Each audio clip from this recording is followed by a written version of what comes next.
ಅಕ್ರಮ ಅನ್ನೋದು ಎಲ್ಲಾ ಕ್ಷೇತ್ರಗಳಲ್ಲೂ ಕೂಡ ಆವರಿಸಿಕೊಂಡಿದೆ. ಅದು ಮೀಸಲು ಅರಣ್ಯವಿರಲಿ, ಸೂಕ್ಷ್ಮ ಪ್ರದೇಶವಿರಲಿ, ದುಡ್ಡು ಬರುತ್ತೆ ಅಂದ್ರೆ ಅಲ್ಲಿ ಯಾವ ಉದ್ಯಮ ಬೇಕಾದರೂ ತಲೆ ಎತ್ತುತ್ತೆ. ಈಗ ಬಂಡೀಪುರ ಹಾಗೂ ಕಬಿನಿ ಹಿನ್ನೀರಿನ ಬಳಿ ನಡೆಯುತ್ತಿರುವ ಅಕ್ರಮದ ವಿರುದ್ಧ ರೈತರು ಆಕ್ರೋಶವನ್ನ ವ್ಯಕ್ತಪಡಿಸಿದ್ದಾರೆ. ಹಾಗಾದ್ರೆ ರೈತರ ಕಡು ಕೋಪಕ್ಕೆ ಕಾರಣವಾದ್ರು ಏನು ಅಂತೀರಾ? ಈ ಸ್ಟೋರಿ ನೋಡಿ. ಕಬಿನಿ ಬಂಡೀಪುರದಲ್ಲಿ ಅಕ್ರಮ ರೆಸಾರ್ಟ್ ಹೋಟೆಲ್ ತೆರವಿಗೆ ರೈತರ ಆಗ್ರಹ. ಉಗ್ರ ಹೋರಾಟದ ಎಚ್ಚರಿಕೆ ನೀಡಿದ ಅನ್ನದಾತರು. ಪ್ರಸಿದ್ಧ ಹುಲಿ ಸಂರಕ್ಷಿತ ಪ್ರದೇಶಗಳು ಅಂತಲೇ ಖ್ಯಾತಿ ಪಡೆದಿರುವ ಪ್ರವಾಸಿ ತಾಣಗಳು ಅಂದ್ರೆ ಬಂಡೀಪುರ ಮತ್ತು ನಾಗರಹೊಳೆ. ಆದರೆ ಇಲ್ಲಿ ಅಕ್ರಮ ಹಾಗೂ ಅನಧಿಕೃತ ಕಟ್ಟಡಗಳು ತಲೆ ಎತ್ತಿವೆ. ಇವುಗಳ ನಿರ್ಮಾಣದಿಂದಾಗಿ ಪರಿಸರದ ಮೇಲೆ ಪರಿಣಾಮ ಬೀರುತ್ತಿದೆ ಅಂತ ಸ್ಥಳೀಯ ರೈತರು ಸಿಡಿದೆದ್ದರು. ಹಲವು ಬಾರಿ ದೂರು ಕೂಡ ನೀಡಿದ್ರು. ಸದ್ಯ ಎಚ್ಚೆತ್ತುಕೊಂಡಂತಹ ಅಧಿಕಾರಿಗಳು ಹೈವೋಲ್ಟೇಜ್ ಮೀಟಿಂಗ್ ನಡೆಸಿದ್ದಾರೆ.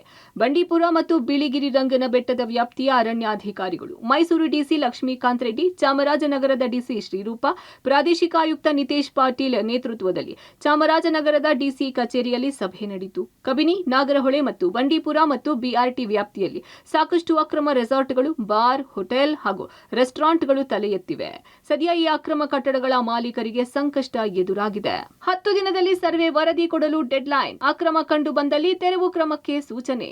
ಪರಿಸರ ಹಾಗೂ ಕಾಡು ಪ್ರಾಣಿಗಳಿಗೆ ತೊಂದರೆಯನ್ನುಂಟು ಮಾಡುವ ರೀತಿಯಲ್ಲಿ ನಿಯಮ ಬಾಹಿರವಾಗಿ ಕಟ್ಟಡಗಳು ನಿರ್ಮಾಣಗೊಂಡಿವೆ ಅನ್ನೋದು ಸ್ಥಳೀಯ ರೈತರ ಆರೋಪ. ಸೂಕ್ತ ಇಲಾಖೆಯಿಂದ ನಿರಾಪೇಕ್ಷಣ ಪತ್ರ ಪಡೆಯದೆ ಅರಣ್ಯ, ನೀರಾವರಿ, ಅಬಕಾರಿ, ಗ್ರಾಮೀಣಾಭಿವೃದ್ಧಿ ಮತ್ತು ಕಂದಾಯ ಇಲಾಖೆಗಳ ಅನುಮೋದನೆಯನ್ನ ಪಡೆಯದೆ ಕಟ್ಟಡಗಳು ನಿರ್ಮಾಣವಾಗಿವೆ ಎಂಬ ಆರೋಪವಿದೆ. ಈ ರೀತಿಯಾಗಿ ನಿರ್ಮಾಣಗೊಂಡಿರುವ ಕಟ್ಟಡಗಳನ್ನು ತೆರವುಗೊಳಿಸೋಕೆ ಮತ್ತು 10 ದಿನದ ಒಳಗೆ ಸೂಕ್ತ ದಾಖಲೆಗಳನ್ನು ಪರಿಶೀಲಿಸಲು ತಾಲೂಕು, ಜಿಲ್ಲಾ ಮತ್ತು ಗ್ರಾಮ ಪಂಚಾಯಿತಿಗೆ ಜವಾಬ್ದಾರಿ ನೀಡಲಾಗಿದೆ.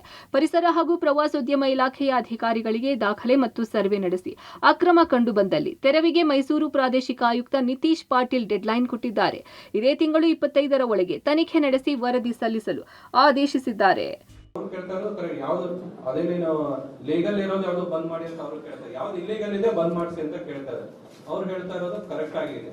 ಸೊ ಯಾವ್ದು ಇಲ್ಲಿಗಲ್ ಇದೆ ಅದನ್ನ ಬಂದ್ ಮಾಡಬೇಕು, ಯಾವ್ದು ಒತ್ತುವರಿ ಮಾಡಿದೆ ಅದನ್ನ ತೆಗಿಬೇಕು, ಅದನ್ನ 25ನೇ ತಾರೀಕು ಒಳಗೆ ಮಾಡಬೇಕು, ಅದನ್ನ ಗಮನಕ್ಕೆ ತರಬೇಕು. ಅದು ತಂದ್ರೆ ದೆನ್ ಅವರು ಕೆಲಸ ಆದ್ರೆ ಅವ್ರಿಗೂ ಏನು ಬೇಕಾಗಿಲ್ಲ. ಅವರು ಅದೇ ಹೇಳಿದ್ರು, ನಮ್ಗೆ ಬೇರೆ ಕೆಲಸಗಳು ಬಹಳ ಇದೆ, ಇದು ಮಾಡೋದಕ್ಕೆ ಅವ್ರಿಗೂ ಇದನ್ನ ಬೇಕು ಅಂತ ಮಾಡ್ತಾ ಇಲ್ಲ. ಸೊ ಇದು ಆಕ್ಷನ್ ಆದ್ರೆ ಅವರು ಕೂಡ 25ನೇ ತಾರೀಕು ಮಾಡಲ್ಲ. ಸೊ 25ನೇ ತಾರೀಕು ಒಳಗಡೆ ನೀರಾವರಿ ಇಲಾಖೆ ಅಧಿಕಾರಿಗಳು ಮತ್ತು ನಮ್ಮ ಜಂಟಿ ಏನು ಟಾಸ್ಕ್ ಫೋರ್ಸ್ ಇದೆ, ಸೊ ಅದನ್ನ ಸ್ಟಾಪ್ ಮಾಡಬೇಕಾಗಿದೆ. ಅವ್ರು ಫಸ್ಟ್ ಪರ್ಮಿಷನ್ ತಗೊಳ್ಳಿ. ಪರ್ಮಿಷನ್ ತಗೊಂಡ ಮೇಲೆ ಕಾನೂನಿನಲ್ಲಿ ಅವಕಾಶ ಇದ್ರೆ ಅವ್ರು ಪರ್ಮಿಷನ್ ತಗೊಂಡು ಮಾಡಿ. ಪರ್ಮಿಷನ್ ತಗೊಳ್ಳದೆ ಕಟ್ಟಡ ಕಟ್ಟೋದು ಆಗೋದು ಬೇಡ. ಇನ್ನು ಮುಂದೆ ಯಾವುದು ಹೊಸ ಕಟ್ಟಡ ಅಥವಾ ಈಗಾಗಲೇ ಅರ್ಧಂಬರ್ಧ ಕಟ್ಟಿರೋದನ್ನು ಕೂಡ ಶುರು ಮಾಡಕ್ಕೆ ಬಿಡಬೇಡ. ಇನ್ನು ಈ ಅಕ್ರಮ ಕಟ್ಟಡಗಳ ವಿರುದ್ಧ ಸಿಡಿದೆದ್ದಿರುವ ರೈತರು ಅಕ್ರಮ ಎಸಗಿದವರ ವಿರುದ್ಧ ಕ್ರಮ ಕೈಗೊಳ್ಳಲಿ ಎಂದು ಆಗ್ರಹಿಸಿದ್ದಾರೆ.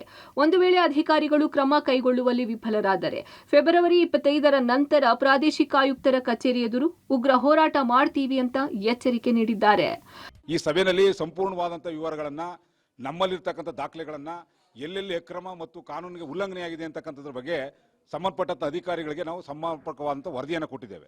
ಇಲ್ಲಿವರೆಗೂ ಕೂಡ ಕೊಟ್ಟಿದ್ದೇವೆ. ಕೇವಲ 10 ದಿನದ ಕಾಲಾವಕಾಶವನ್ನು ಪಡ್ಕೊಂಡಿದ್ದಾರೆ.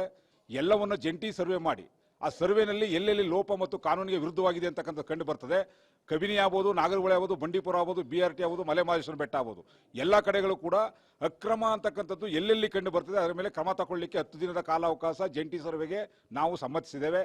ಆ ಜಂಟಿ ಸರ್ವೆ ಮತ್ತು ಸಂಬಂಧಪಟ್ಟಂಥ ವರದಿನಲ್ಲಿ ನಾವು ಕಾದು ನೋಡ್ತೇವೆ 25ನೇ ತಾರೀಕುವರೆಗೂ. 25ರೊಳಗಡೆ ಏನಾದರೂ ಸಂಬಂಧಪಟ್ಟಂಥ ಅಧಿಕಾರಿಗಳು ಇದಕ್ಕೆ ಸರಿಯಾದಂಥ ಕ್ರಮವನ್ನು ವಹಿಸಲಿಲ್ಲ ಅಂತ ಹೇಳಿದ್ರೆ ತೀವ್ರವಾದಂಥ ಹೋರಾಟದ ಮುಖಾಂತರ ನಾವೇ ಅವನ್ನ ತೆರವುಗೊಳಿಸ್ತಕ್ಕಂಥ ಕೆಲಸವನ್ನು ಕೈಗೆ ತಗೋತೇವೆ. ಒಟ್ನಲ್ಲಿ ಬಂಡೀಪುರ ಹಾಗೂ ಕಬಿನಿ ಹಿನ್ನೀರು ಪ್ರದೇಶದಲ್ಲಿ ಅಕ್ರಮ ರೆಸಾರ್ಟ್ಗಳಿಂದ ತೊಂದರೆ ಆಗ್ತಾ ಇದೆ ಅಂತ ಬಹಳ ವರ್ಷಗಳಿಂದಲೂ ಕೂಡ ಹೋರಾಟ ನಡೆಸಿಕೊಂಡು ಬರ್ತಿದ್ದಾರೆ. ಸದ್ಯ ಎಚ್ಚೆತ್ತುಕೊಂಡಿರುವ ಅಧಿಕಾರಿಗಳು ಸರ್ವೆ ನಡೆಸಿ ಅಕ್ರಮ ರೆಸಾರ್ಟ್ ತೆರವು ಮಾಡಲು ನಿರ್ಧಾರ ಮಾಡಿರುವುದು ಮಾತ್ರ ಒಳ್ಳೆಯ ಬೆಳವಣಿಗೆಯಾಗಿದೆ. Vijay Kumar, public TV, Chamarajanagar.